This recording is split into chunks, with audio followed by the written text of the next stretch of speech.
Le Sauveur dit, si un homme ne naît de nouveau, s'il ne reçoit un cœur nouveau et des aspirations nouvelles qui l'entraînent vers une nouvelle vie, il ne peut voir le royaume de Dieu. Jean 3:3.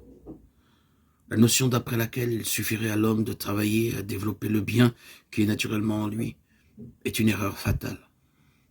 L'homme animal ne reçoit pas les choses de l'Esprit de Dieu, car elles sont une folie pour lui, et il ne peut les connaître, parce que c'est spirituellement qu'on en juge. 1 Corinthiens 2:14.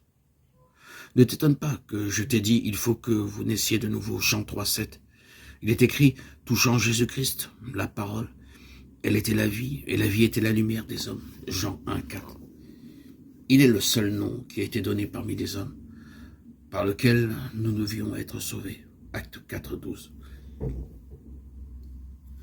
Il ne suffit pas d'entrevoir la bonté de Dieu, sa bienveillance, sa tendresse paternelle.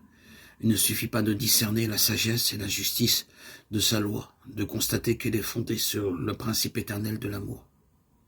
L'apôtre Paul avait connaissance de tout cela quand il disait « Je reconnais que la loi est bonne, la loi est sainte, et le commandement est saint, juste et bon. » Mais il ajoutait dans l'amertume de son désespoir « Je suis charnel, vendu au péché. » Romains 7:16, 12, 14.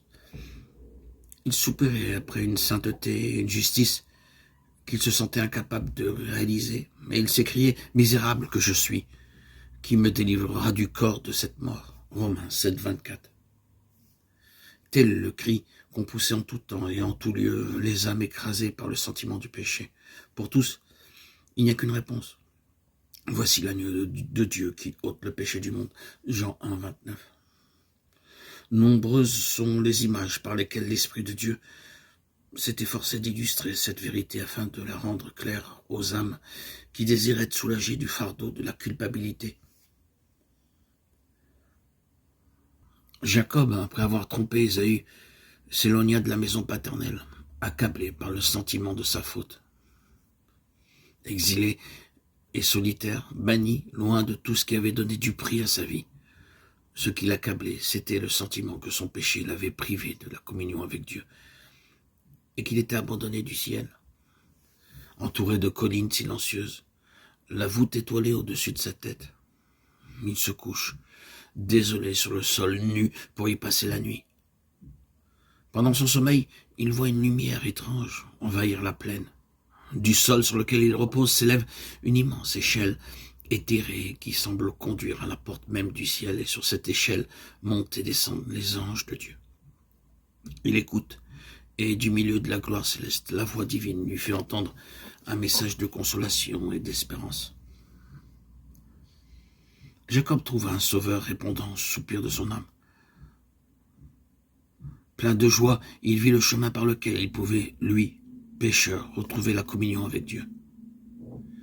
L'échelle mystique de sa vision représente Jésus, le seul intermédiaire entre Dieu et l'homme.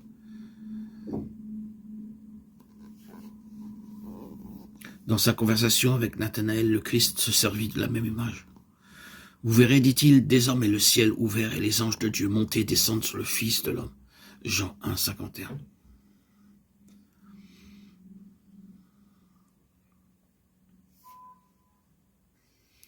Par Jésus, l'homme déchu, faible et impuissant a pu de nouveau avoir accès à la source de la puissance infinie.